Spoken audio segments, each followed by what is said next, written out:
Force is what gives the Jedi his power. It's an energy field created by all living things. It surrounds us, it penetrates us, it binds the galaxy together. Fear is the path to the dark side. Fear leads to anger. Anger leads to hate. Hate leads to suffering. I'm a Jedi, like my father before me.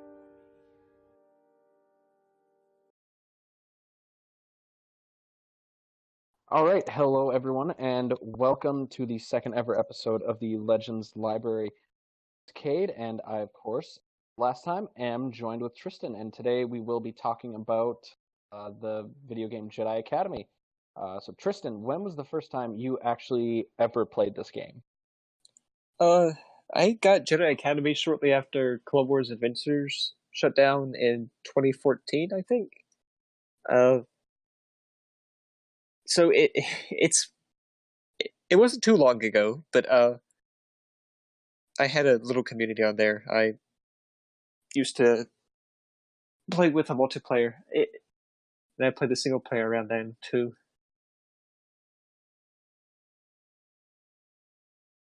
Yeah, I've been playing it.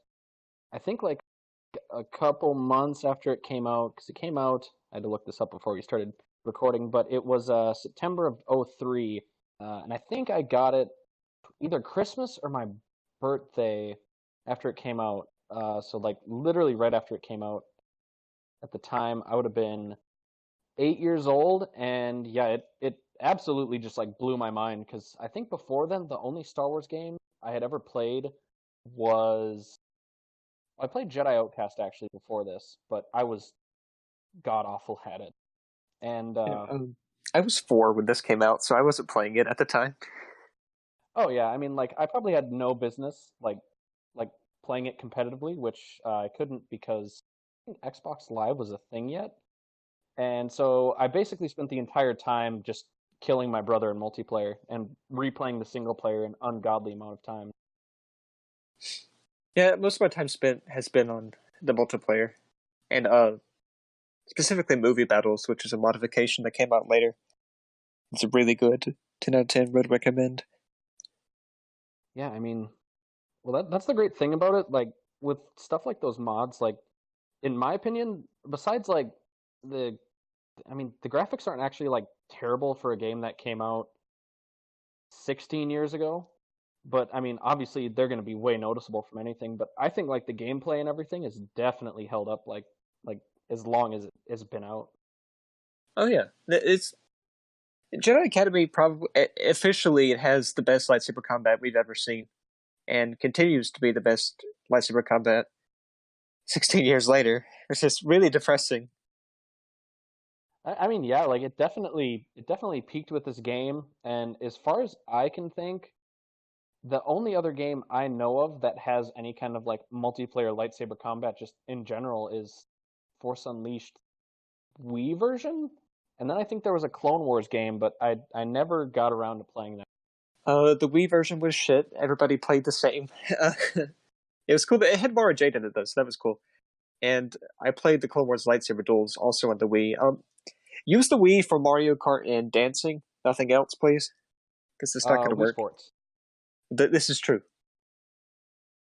I was a Um, master at bowling. I think we all were, but yeah, my initial impressions of Jedi Academy were great, and part of that was definitely due to the character customization, which by today's deep RPG standards would be like left out of the market today because you have what human Keldor and Rodian for the males, human Zabrak and Twi'lek for the females, with like 3 different heads apiece and just different clothes. Now, this is the free stuff. You have to pay extra. Loot boxes, DLC. Wait a minute. This game came out in 2003, not 2013. Oh god. If it was modernized, could you imagine how much money they would make on customizations alone? Well, I mean, you would start off with, just humans, and you would have, 2 customizable heads. I mean, of course, you could pay for the 3, but I mean, I mean, with the modding and stuff that's available now, like the character customization is basically okay, not on par, but like still like really good. Like with all the mods you can get, you can play as basically any character from Star Wars. I think the one time we played, there was like EU characters, there was like Darth Kaitis, Corran Horn, a Oh whole yeah, lot of other ones. modifications have put it above everything else. I don't think there's probably not a game to match it as far as customization goes when you count in the mods, because the community for it is so massive, and Star Wars has such a rich universe of characters and stuff to put in. Like not even force sensitive characters. Like there's mods where you can play like as a battle droid. Well, even in the base game, they had like stormtroopers, Chewbacca. I think Lando's in there. Oh yeah, you got Tusken Raiders, Bosk. It's kind of like Tusken just Raiders. it's kind of framed as just a random Trandoshan, but I mean he looks exactly like Bosk. But the thing I actually thought that was way cooler, because when I was a kid, I always played. If you've played the game, you definitely know. But there's just like the most generic looking human male head with brown hair. Yeah, that's the one I always picked with like the most Jedi looking robes. But I think I've done just because I've been playing the game for so long. I think I've done a playthrough as every single species at probably at least once, if not more times. But yeah, my main go-to customized character was definitely brown-haired generic human. The first playthrough I did, I was Mel Keldor, which was already a mistake choosing male from the beginning because my god, the voice actor for Jaden is terrible. Yeah, that definitely is one little downfall of the game, that like the voice acting for male Jaden is very, very bored and unenthused sounding, which like I don't know how you could be unenthused if you're like doing a voice in a Star Wars game. I would be like screaming the entire time. Hey, look, I think every other character is better than him.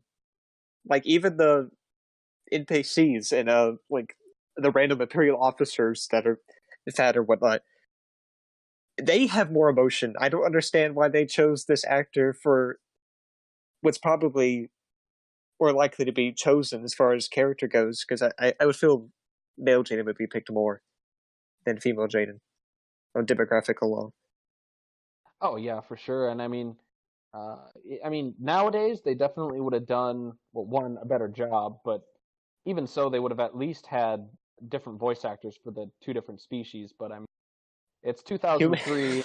And they probably could have, but I mean, at the same time, Knights of the Old Republic also released this year, so maybe maybe LucasArts was just spread thin with voice actors or something. But that's possible. It's so jarring to hear very bored male Jaden coming out of a Rodian and a Keldor with like no filter over either.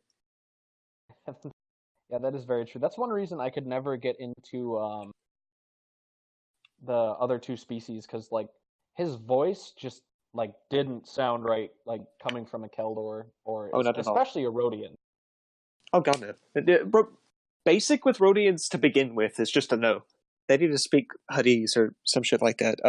But there are mods to replace his voice files with Rodian beeps and boops, and there's also mods to make his voice lower and more muffled, so you get something like James Arnold Taylor's Plo Koon, stuff like that. You heard of those? But you know, female Jaden, on the other hand, is a lot better. She's voiced by Jennifer Hale, so yeah, you know, it's got to be good. She's Bastila Ansatil, isn't she? Yep. Yeah, play female Jaden. She's so much better. Yeah, just play female Jaden, and I think it also works that the two other species that they chose for female Jaden are humanoid and not overly alien. Like obviously there's Zabrak and Twi'lek, but you know they at least speak in Star Wars like normal people. They have human faces. Yeah, exactly. It was just different hair, honestly. Yeah, one of them isn't a bug. And Zabrak is a really odd choice because you know, you see Zabrax and you think Darth Maul and Satan, basically, and you don't see too many female Zabrax. Yeah, that is true.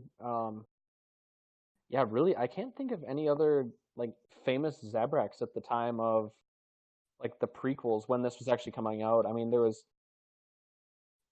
Agent Kolar and Eth Koth, but I mean, really, other than that, I can't think of any other famous Zabraks that would have been written about in 2003, I guess. But Yeah, they probably saw Eth and went with it because he has hair. I can't think of a female Zabrak until Suji and the Clone Wars, but I mean, hell, I could be missing a lot of things. it's very true. It's a very vast universe. I'm But sure James Luceno has a random Zabrak in one of his books. no, of course, yeah. And I mean, it's definitely got to be out there somewhere with some more female Zabraks and even like prequels. I would assume they got to be in there somewhere. But I mean, then I guess onwards towards the story. I mean, it's pretty simple. It's just like a mission by mission thing where not an overly complex plot, which I mean, I guess is like it's nice. I mean, like the story isn't terrible by any means, but like there aren't any like you actually said like before we started recording, like there aren't any complex things or themes or anything in it. Just a Yeah, you're not gonna like this comparison, but it's kind of like a Sam Raimi Spider-Man because it's so corny. The story is so goofy. Like you have it is. I definitely agree. Tavion, like you're trying to redeem Rosh. Spoilers, and Tavion's like, "Your pathetic friendship cannot compare to the power of the dark side." This is the dialogue we're dealing with. Yeah, see, the thing I really like about that though is the story reminds me of something that would fit perfectly in like the 90s like Star Wars EU, especially like Young and Junior Jedi Knights, which I was actually like reading at the time this came out while I was in school. Mm-hmm. So I think that's one reason why like the corniness is just like even better because it fits perfect into the era of Star Wars I was actually reading at the time. I mean, it even fits with the movies to some degree. I mean, some of the lines Palpatine has are just really ridiculous. Oh yeah, yeah, for sure. I mean, but it's not like offensively like badly written. It's not like episode 2 dialogue. It's just kind of yeah. Oh God, no. uh, Thankfully, there's no romance in this game because I think a romance with this dialogue would not have panned out. Well, they know what they are. It's like a early comic book type thing. Yeah, and I mean like it definitely doesn't shy away from the fact that it is kind of just like mission to mission, like basically just hack and slash game. I mean, yeah, there's some shooting elements, but come on, playing this, what kid doesn't want to just, slice stormtroopers in half with a lightsaber and shoot them into the air with force lightning? Believe it or not, I know a few, and I have always shamed them. I don't understand why anyone would want to be a stormtrooper compared to a Jedi. That is true. I mean, I'm sure there are people we know that would rather be a stormtrooper than a Jedi apprentice. This is true, but yeah, the only thing I kind of wish that would have happened in the story is more time spent at the academy, because you have the first like training mission, which is actually the second mission of the game, but after that, you don't ever go back to the academy besides cutscenes. yeah, it's true. I love Jedi training sequences or Sith. I like training sequences in Star Wars in general. It doesn't matter if it's Mandalorian, Jedi, Sith, whatever. It's a very interesting setting, and it's a unique opportunity with Luke's order because it's a very unique Jedi order, and it's really hard to get into because there's so many books, and this is really digestible. Oh yeah, for sure. I mean, it's literally what you could probably playing just on normal difficulty. I mean, obviously, if you play on like Jedi Master difficulty, it's outrageously difficult. But if you play on the normal difficulty, you could probably breeze through the entire story in like an easy afternoon of gameplay. It's not overly long. It isn't, in my opinion, but again, this is because I've played through it so many times. Playing on like the normal difficulties isn't really challenging. Only the last two difficulties are really a challenge, with Jedi Master being an absolute slog. Because this game is it's before checkpoints got overly forgiving, and if you forget to manually save, you're gonna find yourself repeating the same fights a dozen times before you finally remember to save after you beat every tough. Yeah. By the point I got to Vajun, I started saving after I killed every single Dark Jedi. It's such God. And then the boss battle with Kyle Katarn, because I went dark side on my Jedi Master playthrough. I saved after I did a little bit of damage to him, and then I learned that he could heal, and all of my hopes and dreams were crushed and destroyed in front of me. Yeah, but I mean, like you actually did just mention Dark Side. I mean, spoiler alert if you haven't like played or read the synopsis for the 16-year-old game, but you do get the choice in like it's like the third to last mission to go to the dark side. Basically, you kill your BFF, who the majority of people like actually just don't like, because he is written to be very, very annoying. Like I can definitely see them doing that on purpose to try and make Rosh like make it an actual test to actually not kill him. Rosh is just a bitch. Like, Yeah, you're not wrong. The game is really tempting you to kill his ass. Yeah, no, he's definitely you know, like he's the generic Jedi. Like he's like when Anakin says that the Jedi are holding him back and everything in episode 2 in that one little outburst, he's basically that, but for the entire time you know him. he has a sequence in a cutscene. He's like, "Do you ever think your master is holding you back?" And then the next time we see him, he's turned to the dark side. Yeah, I mean, which granted, like the game doesn't make you think this, but obviously, like if you know the lore of Star Wars, like these events are definitely happening like weeks, if not months, apart from each other. But the game definitely makes it feel like it's literally like 2 days later. Like one day he's like, "Yeah, my master's kind of annoying." 2 weeks later, he's probably killed like a ton of innocent people and is draining dark side from Darth Vader's throne room. Yeah. How long? I wonder how long this span is, because with as many planets as you're going to, and as long as hyperspace takes, which is like what? How long was Luke messing around with Dagobah? With A couple weeks, but just shy of like, I think it's 2 weeks if I'm not mistaken. I might be completely wrong. like hyperspace alone, it takes a bit of time. But that is something that's missing from the game, though, a sense of time, because it really doesn't feel as long as it does within the continuity. Yeah, which I mean, granted, like it's not like they were making the game for deep lore fans who would figure out and calculate how long Jaden's core adventure in Jedi Academy actually takes. I know gameplay is definitely the height and focus of this game. Oh yeah, and one thing I do like about the story though is how they do bring back Tavion. Did you ever play Jedi Outcast? I played Academy first, and I played Outcast after that because I wanted to see how it held up in comparison. Because surprisingly, quite a few people like Outcast more, and I really don't understand how you could, because I was really bored for most of Outcast, and the lightsaber combat isn't as complex. Well, see, apparently the people who like Outcast more are like really hardcore like gameplay people as opposed to like story people. And I guess there's some tweaks that they made to Jedi Academy that balanced it out a little better. That's from what I've seen in a couple comparison videos, but I would never claim to be like a gameplay expert in that game. But yeah, apparently that's it. But I do appreciate how they brought back the character of Tavion, because it does definitely make sense. Because one, she's an edgy darksider who would definitely take her defeat to Kyle Katarn overly seriously. And She's kind of like a pseudo Darth Maul. yeah, I mean, kind of, yeah. Like she was like proto Darth Maul, where she was just hyper focused on one person. Except you throw So she's a little bit more interesting because you throw in the whole Marco Ragnos thing. yeah, that's true.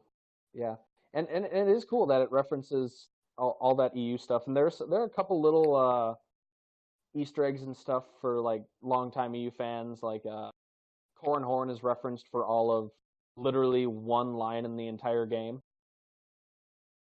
Is it where really? he gets a yep. The exact quote is, it's like, Raltheron, you'll be working with Master Horn. So just Oh, that's right. just flexing my EU fan muscles there. Uh, it goes back to what we said in the questionnaire about what are the best aspects of the EU and how everything's interconnected. And you're getting Yeah, references to it's like characters like Corran Horn and Marco Ragnos, who was in Tales of the Jedi, a comic book run that takes place, God, 5,000 years before the films. yeah, I think. Well, Mark of Ragnos is yeah. Well, I'm struggling to remember if Golden Age of the Sith came out before the comic where he anoints Exar Kun and Ulic Keldrum as Sith Lords. But I mean, regardless, it's a character who first appeared like in real life. I think probably like I think like 7 or 8 years before this game came out. And I mean, well, obviously, Marco Ragnos actually makes a appearance in the very last level, which is Yeah, very he interesting is. because I think George Lucas originally had it where only Jedi could be ghosts, and then that kind of got changed a little because I guess it makes sense that Sith can be spirits that are only like tied to one place as opposed to actually like able to do stuff I like think that's the Ghost direction they'll can. go in with 9. That's very true. Because I think Palpatine will be haunting the Death Star, but I don't think that. I thought that was something that Lucas introduced in the Clone Wars with the Lost missions, where Yoda says that the Sith are trapped in the physical realm or captivated by the physical realm or something like that. I think that might have been the first time he ever did anything with it on screen, but I think it was like in interviews and stuff that he might have said it. But I only know what he's ever said about it from reading Wikipedia articles. So Yeah, it's fairly consistent too. I mean, that's what happened with Ajunta Paul and Exar Kun to a degree. He was a little bit more complex because the whole Sever Force thing and light entrapment and shit. true, and well, obviously the whole Luke's just Jedi Academy and everything is actually just completely taken from the EU. Plus, the temples are still called the Masasi temples, which one I never understood once I actually got into the EU because I found out that the Masasi are obviously a race of That's it. Yeah. genetically engineered fighter species by the Sith. Uh, And I think the people now who are in Lucasfilm have just brushed all this shit off and have looked away from the explanations. Because, small tangent, somebody asked about Ki-Adi-Mundi's wives, and Pablo Hidalgo is like, that's Legends, it doesn't count, and it's stupid. And I'm like, oh, okay, well, I mean, there's an explanation for why he has wives that makes sense within the context, but it's whatever.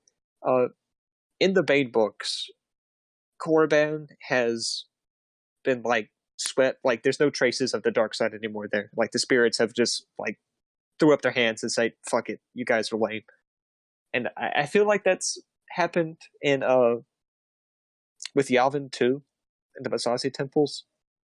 Don't really know how to rationalize Exar Kun spirit being there, but maybe well, Palpatine went there and there's also literally a line that like that Kyle says to Luke, or maybe vice versa, that maybe they were just sensing residual dark side energy from the Masasi temples. And I think that's literally in that first mission after you beat the one cultist. oh yeah, that's why Tavion was there, wasn't she? Like she was training the temple there, of its dark side Yep. energy. Yeah, because she has a scepter and she's shooting the wall. And then also her apprentice Alora steals Luke's journal because apparently Yeah. a Sith can sneak into the Jedi Temple and get into Luke Skywalker's bedroom and steal his moleskin journal. Yeah, this is before we got the whole. Is this before or after the whole black hole thing with Luke? What black hole? Collapsing Vong black hole generator shit. Oh well. First of all, the Dovin basals aren't actually black holes. That's just how everyone describes them because it's the nearest thing that they have.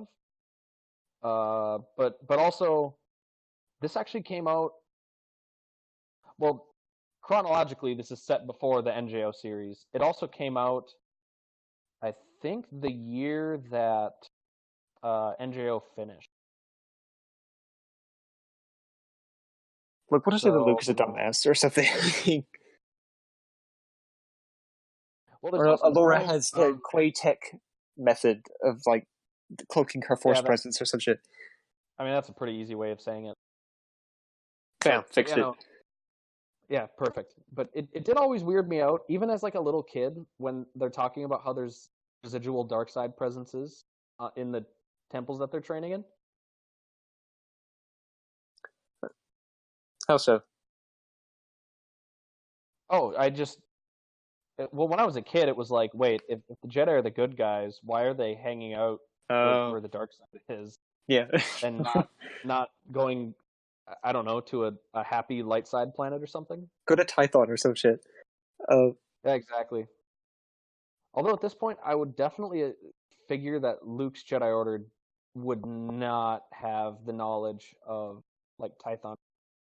At this point, this is before they rediscovered a lot of the Jedi stuff. So it's also just really cool. It's a really cool kind of snapshot of this point in the EU because really, besides the Jedi Academy trilogy of books, and also I think you get some in the Hand of Thrawn duology, but you don't really, and obviously the new Jedi Order and stuff, but you never get any points really of this time period where Luke's Jedi Order isn't like big yet. Like they say in the game that there are only dozens of Jedi Knights. I like it very small. It feels more personal, and it puts the Jedi in a unique position because they're rarely so small that they're trying to build things up. And this is something you mentioned in the questionnaire again, with KOTOR 2 and the Exile bringing up the Jedi again. It's an interesting setting. Yeah, seeing Luke teach and rebuild is definitely very interesting, and you also get, which I don't know how we've made it in this far without mentioning Kyle Katarn, who's obviously your character's master, but you also get a very interesting view on the Force as with Kyle Katarn, which is that abilities are not inherently good or evil, but it's how you use them. And as a kid, that always really stuck with me because it's like, yeah, like why can't a Jedi use Force lightning if it's to like, stop criminals from doing criminal things or beat like a cultist in combat? I mean, there are plenty of universe references as to why, but to me that has always made more sense. But then it also comes into the thing of is the Force a tool? Can you use it as a tool, etc., kind of thing. But we also got Plo Koon, who can use electric judgment in Jedi power battles, and you have the text from Plagueis where he's talking about how Sith lightning is more deadly than any lightning projections from Jedi because the Sith have the willingness to kill and to cause harm, whereas with Plo Koon you have incapacitation. Well, I think Jaden Core and Kyle Katarn would like to have a word with Plagueis. Oh God! At least in my playthroughs, Force Lightning is one of the most useful gameplay powers. Actually, after you get Force Heal, get Lightning, cut off your lightsaber, and just breeze through the game. Well, until you have two hands, which is really fun. Yeah, I do love the feature that you can turn off your lightsaber and basically Palpatine lightning stormtroopers off of like bridges. The ragdoll effects are so amazing. You can send them across the map. It's like one little burst. It is so much fun to just like really let loose in that game because so few games have those fun little things where like you can turn off a lightsaber and use force lightning, and the game will allow you to shoot a stormtrooper corpse into like a pit of lava or off of a cliff or something. Like, this was in Force Unleashed too. It wasn't as freeform, and it was more gameplay in Force Unleashed 2 is more locked down in general, but just the creativity you can have and how, like, if you cut off your lightsaber in Force Unleashed, you can do like the concentrated, really powerful burst of lightning, and I think you can send them flying.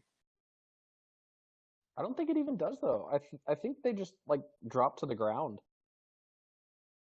That is really disappointing because the ragdoll effects in that game the ragdoll physics in that game are really great too. I love flicking around stormtroopers with like force grip and shit. Oh, I know you can for sure you can do it with force grip and force push, but yeah, with lightning, I think they just kind of convulse and die. That is really disappointing. I'm probably misremembering. I just played this not too long ago too. Yeah, but yeah, I mean, overall, like the gameplay to this game is like, it's like I said earlier, it still stands up today, like among basically any like game of the genre. Which, like really, there aren't like there's the only other third person like hack and slash Star Wars games are really the two Force Unleashed games, and in my opinion, Jedi Knight is gameplay wise is miles ahead of both of them. Oh yeah, Force Unleashed is really rudimentary, hit 'em up, combo based stuff like that, and there are combos in Jedi Academy, but they're really complicated. Yeah, that's putting it very lightly. God, and like with movie battles too, it gets even more complicated. There's like they add 3 new lightsaber forms you can use. It's ridiculous.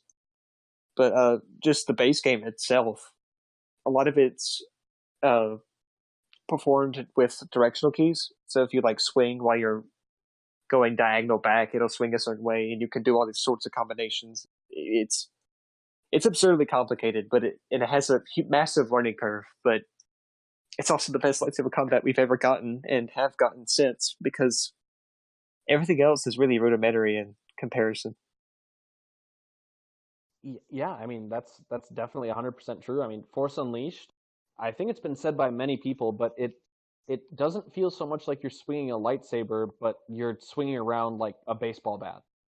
And this is an inside joke between the two of us. We may have mentioned it in the questionnaire, but Jim So is basically the baseball bat lightsaber form, and it fits because in the Force Unleashed you have Shien. Oh yeah, exactly. Within the continuity, you're getting Form 5 in there. But that's one thing I do really appreciate about this game. Like the lightsaber, like it like obviously you have like the strong style, which is really like slow and kinetic, but for the most part, like it, in my opinion, it swings like a lightsaber should. Like it swings like the only thing you're holding on to is, you know, the weighted hilt, which is on a lightsaber the only thing that's really heavy. So like when you swing through something in like the medium or fast forms, and you're cutting through stormtroopers like they're like butter, that's how it should be. Like as opposed to the Force Unleashed, where stormtroopers can somehow just take 3 or 4 hits from a lightsaber and still just walk around. I really appreciate how Jedi Academy really went like full on as this lightsaber's a killing machine. If you cut a stormtrooper in the chest, it's so jarring playing the Force Unleashed and having to hit these stormtroopers so many times with the lightsaber, but they get hit by one little blaster ball in the ankle and die in the films. Yeah, exactly. And I mean, but in Jedi Academy, you can turn on dismemberment, and my God, there's just limbs flying everywhere across the screen. Yeah, that's like, which I guess like realistically is definitely how it would be if you're like letting loose and, you know, killing like a dozen stormtroopers at once. But like that's the other thing. Like there are like dismemberments just in the base game, but I don't know how they trigger or what makes them trigger. I think it's a threshold within the files. But yeah, on the PC, you can make it to where literally every single kill is a dismemberment of some form. Yeah, it's amazing. I do like it minimally in the game too, because it kind of adds a coolness factor. Like, oh, I just cut off his arm. It's a very rare thing, but it's just fun to plow through with dismemberment turned on. Oh yeah, but that's the other great thing about this this game with the difficulty is when you're playing on Jedi Master. One, it's a challenge because the lightsaber also behaves to you like it does the enemies. When you're fighting a cultist, you can take like you can tank hits all day if you have force heal, but like realistically, if you slip up and you don't have time to force heal, it's like you're done. Just like, which is really cool because that's how it would be fighting actual cultists as a Jedi. Get force protect, please. Just number one recommendation: get force protect. Force protect, force heal. Yeah, if you haven't played this game, it's probably fairly cheap on Amazon or Steam right now, I would guess. Steam has it for $10, I think. I checked recently. Yeah, and they have sales all the time. Yeah, for sure. And I'm sure if you're at a pawn shop somewhere, like I think you can you download it on Xbox? It's backwards compatible now, or would you? Yeah, have to it's have on the a disc? store. It was just free with gold actually recently, and oh, that's right. That's how I got it. I also have it on a disc because I've like I said, I've had it since 2003 when I got it for either Christmas or my birthday. Yeah, you can just buy it digitally on the Xbox store, or find you a disc on eBay that's cheap. I tried that with Star Wars Galaxies. Discs are not cheap on eBay, but maybe just go with the $10 on the digital store. Yeah, like definitely. There's plenty of ways to play it, and I mean, with all the mods and stuff, they're like the game is going to be held up for like a long time, especially since it's got updated or something. You can still play the multiplayer, or maybe it's a fan made patch or something. Not really quite sure. It still has multiplayer. Not even movie battles, but like just the base game has multiplayer still. There's a few servers on there. Yeah, that's right. Yeah, because we played on that one server. Latin America or something like that. Yeah. Have you read either of the Jaden Core novels that kind of spun off from? Jaden Core is not a character I give a shit about, so no. Oh. Actually, I think the only... This might depress you, but the only New Jedi Order era book I have read was one of the junior novels with a TIE fighter pilot guy and Jaina and Jason in it, and there's some Night Sisters, I think. It's been a long time. I know Lobaka's on the cover of it. Oh, okay. I know the cover you're talking about because it's one of the only official arts of Lobaka, but yeah, I definitely read it when I was a kid. Well, short summary, Jaden Core does get 2 of his own novels, and he does appear by name, I think, in the Legacy of the Force series at least one time, and also in a speaking and actual important role in the Fate of the Jedi. But his standalone novels are very good. There definitely was plans, I think, to have a 3rd book because the 2nd book kind of ends on a cliffhanger-ish part, and definitely should have gotten a 3rd book in my opinion. But they're both very solid books, and they do. Well, it's like we had said in the questionnaire. It's a great part of the EU that it fleshes out a character who, for all intents and purposes, could have 100% been a one and done character in the game that he was in, but ends up starring in his own 2 novels, which are very, very good. Oh, definitely. It's not as extreme as something like Quillen Voss, where you see a background character make a full comic book about him. But it is a nice way of expanding who he is, because there's not a whole lot to work with the game itself. Yeah, and I mean that's very true. and it's really cool to get his own inner monologue of the things that had happened and all that stuff. But yeah, no, his in my opinion, his books are very good. Unfortunately, they didn't feature as much Kyle Katarn as I was hoping for. That would have been a really interesting dynamic, but I mean, again, I have not read them, so Exactly. I can only say so much. Yeah, I would definitely recommend them. You can probably get them on Amazon for super cheap. Is there anything we've really missed on this game at all? I mean, I think we've hit on everything pretty well. Yeah, like you said earlier, this is no Contra 2. It's not particularly complex. It's pretty straight and narrow. Yeah, which I think really works for the game because not every game has to be overly complex, and I think this game is the perfect example of that. It tells a fun story, which could be seen as kind of silly because it's about a cult trying to resurrect a dead Sith Lord. Oh yeah, it's okay, but I mean, I think the best word to describe this game is fun. Oh yeah, the gameplay is superb. The voice acting, besides male Jaden, is very, very good. I mean, the voice actor for Luke Skywalker, by far the best voice actor for Luke Skywalker that there's ever been. And strangely, one of the best Luke Skywalker character models we've gotten since. I don't. Yeah, that's true.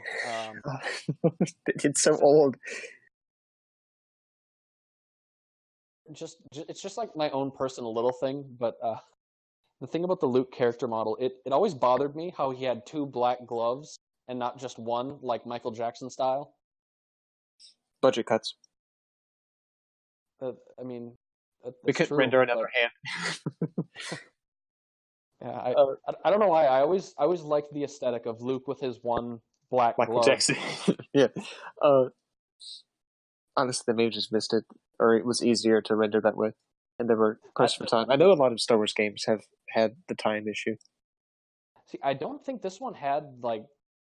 That's the other thing, I guess. Now that you mentioned it, this game doesn't feel rushed at all. It feels like a 100% A to Z complete story. There's no, I mean, there's no cliffhanger ending or anything. The ending of the game definitely left it open for future installments, but by no means is it sequel bait or anything. Oh, it definitely feels complete.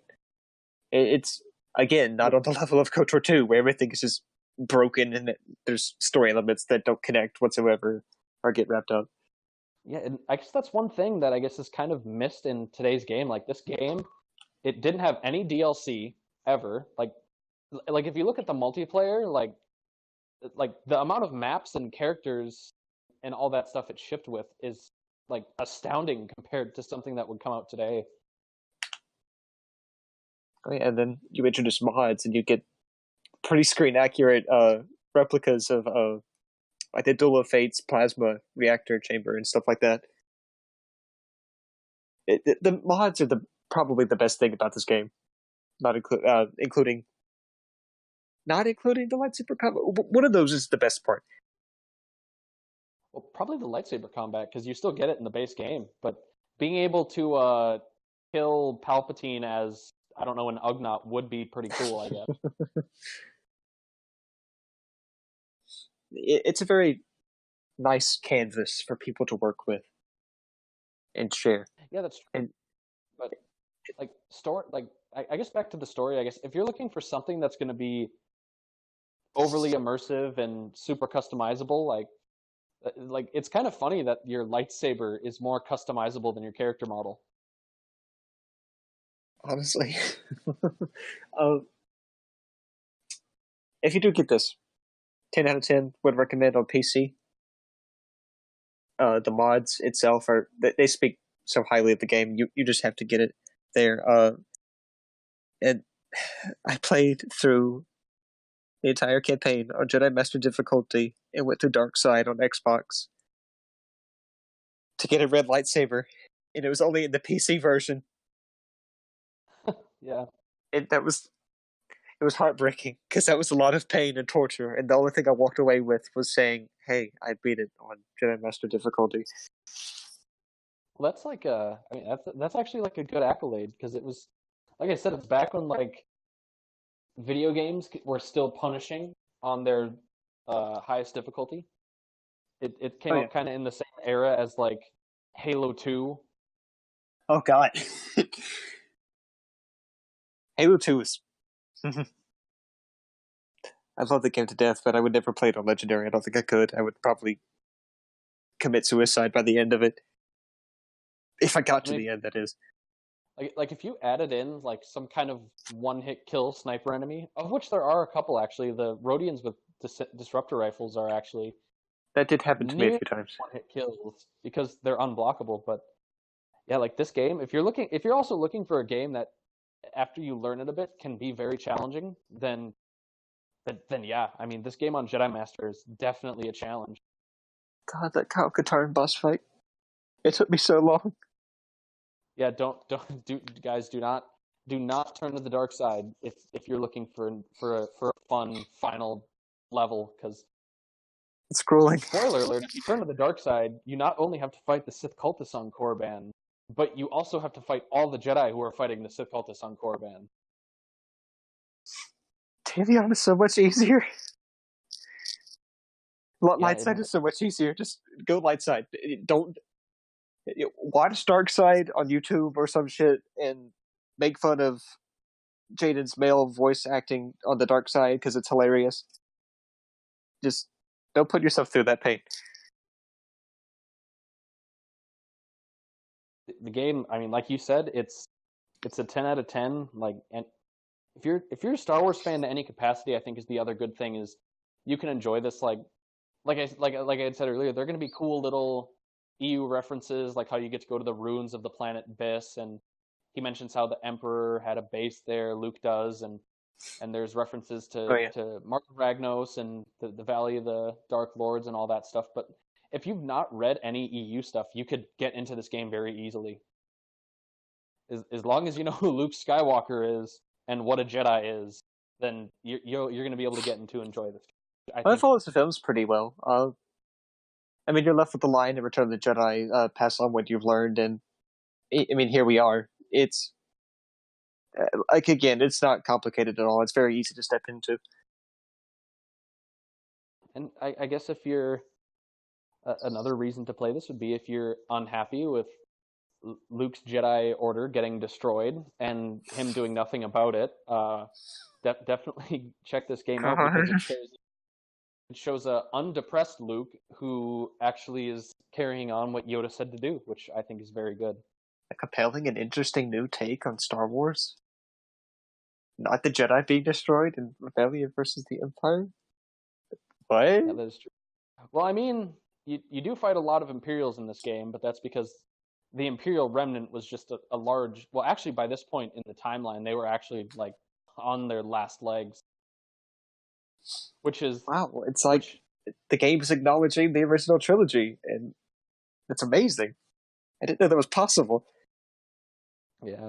I mean, it never dawned on me until I started getting into the EU, but again, spoiler alert, the very last cutscene of the game where the two Mon Calamari cruisers come out of hyperspace and destroy the Star Destroyer, I always wondered why there was only one Star Destroyer that is supposed to be basically taking on Luke's entire new Jedi Order. And then I realized, after I had read all this expanded universe material, that, oh, it's because the Imperial Remnant was on their last legs, and they could probably only afford one Star Destroyer. It's true. They've had their ass kicked so many times. Yeah. But it's good to see lasting impacts of the original trilogy, you know, because the Empire was defeated, but if you're not into that, you have the films. And God, I don't want to get into that rabbit hole because I will rant again, and I've said the same thing over and over. Yeah, that is very, very true. So, do you have any final thoughts for the game or anything else you'd like to say on top of what we've already kind of said? If you do get this, avoid the worm planet. Never play that mission. It's traumatizing. I've had nightmares. I would recommend that mission because it's see, I really like that mission because it's so different from everything else in that game where you can't solve your problems by cutting it in half with a lightsaber. You have to use your brain. Or grenades. They have a few grenades you could throw to distract the thing. it plays like a horror game. Like they had, all right, we're gonna have this fun little Star Wars game. You can get on the speeder bikes and go around and cut some stormtroopers in half. Their lightsaber, really fun Jedi space adventure shit. And then it's kind of like the Ewok films where they throw in a fucking monster that's terrifying as all hell. And then this one comes right into Tremors or Dune or some shit. But yeah, it's very unique. I recommend it if you want to shit your pants. If not, I recommend you avoid it at all costs. Yeah, I mean, final thoughts for me are basically the same thing, minus the being scared of Bleen Geel is the planet name. Yeah, guys, if you haven't checked this out, I actually looked it up while you're recording this. It is right now you can get a physical copy of the game for PC for $12 on Amazon, and I'm sure on Steam, if you don't care about having a physical copy, I'm sure it's much cheaper. The Steam version actually is better because then you have the opportunity to do multiplayer, which you can't on the Xbox anymore. So, yeah, this if you're is looking true. to have a fun time, any version is good because the Xbox version does have LAN parties and split screen, which I spent probably cumulatively like days of my life playing with my younger brother and friends whenever they came over. I mean, come to think of it, it's kind of like Battlefront 2, where the story is kind of just really cut and dry, and it's the gameplay that's focused on. You're going to spend most of your time with this game in multiplayer. I mean, So that's very definitely true. prioritize that. It still had the fun kind of thing that, again, a lot of games nowadays don't have, where you can add bots in multiplayer. So, like I said earlier, Xbox Live didn't really exist back then. So your choices were basically a LAN party, which, I mean, I was 8, 9, 10 years old during the prime time of playing this game, so I didn't know what a LAN party was or how to set it up. I had no idea online was the thing until Halo Reach came out, so I was definitely not doing anything. Exactly, but I could play it with my brother, and we could either go 1v1, or we could have a team of bots. It's a lot of fun. I mean, I would recommend this game, like I said, to any Star Wars fan, no matter how much you know about the EU or don't. This game is incredibly easy to get into, and it's going to take you a long, long, long time to even get close to mastering the actual gameplay. It's going to get a retweet from me. Yeah, exactly. So, Tristan, I suppose you can actually plug your stuff. I guess I kind of skipped over you at the beginning. I apologize, of course. Hi, Tristan Robertson here. You can follow my YouTube channel with the same name. That's ROBERSON, no T. Yeah, that's about it. There's my plug. All right, perfect. Well, until we hit you with the next episode, guys, be on the lookout for future stuff and follow Tristan on his YouTube channel. And